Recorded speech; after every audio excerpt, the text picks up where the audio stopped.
विश्व स्वास्थ्य दिवस पर बाबा उमाकांत जी महाराज ने स्वस्थ शरीर के लिए आहार विहार एवं प्राकृतिक चिकित्सा के बारे में बताया है।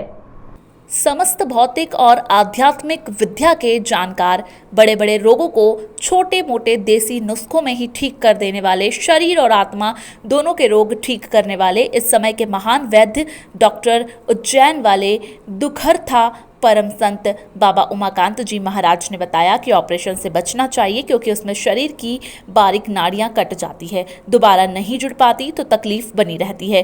तमाम रिसर्च करके जड़ी बूटियां खोजते हैं, लेकिन महात्माओं को पहले से सब मालूम रहता है। उनके अनुसार नहीं खाते, कहते कि टेस्ट खराब लगता है, लेकिन अब उसी को डॉक्टर कैप्सूल में देता है, तब पैसा देकर खाते हैं। महाराज जी ने खाने के सही समय नीम की पत्ती, लहसुन, हड्डी की चोट, कट और घाव आदि के तमाम सरल उपचार अपने सत्संग में बताए। आप भी सुनिए वर्ष भर अलग अलग महीनों में कब क्या खाना और नहीं खाना चाहिए, जिससे बीमारी घर में न आने पाए। स्वयं पूज्य महाराज जी के श्रीमुख से। बच्चे पढ़ते हैं स्कूलों में और ऊँघने लगते हैं तो मास्टर जी लोग बस कान दबाते हैं, यही नस दबा देते हैं। अरे आप खुद दबा के देख लो, ऐसे करके देख लो, सुस्ती आवे तो शैतानता आ जाती है।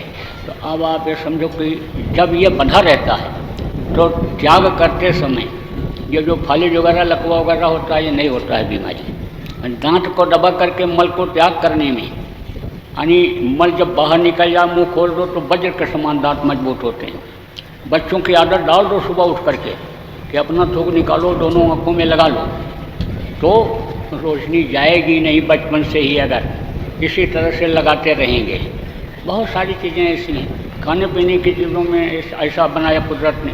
अब गर्मी इधर पड़ने लगी थी तो गर्मी के महीने में पानी के शरीर को ज़रूरत पड़ती है।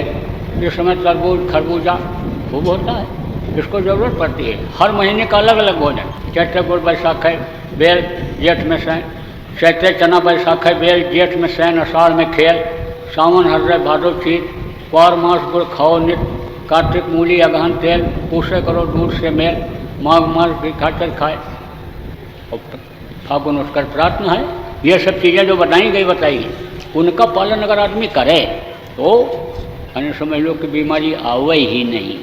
मोटी चीज़ समझ लो कि एक रोटी का भोग रख करके अगर रोज़ लोग खाएं तो भी स्वस्थता रहेगी। मन जिस चीज़ को मांगे उस पर कंट्रोल कर लो, उस समय पर मत दो, तो समझ लो कि बीमारी नहीं आएगी। और मन ने मांगा और आपने दिया उसी समय, तो फिर मानेगा नहीं, खूब खिलाएगा।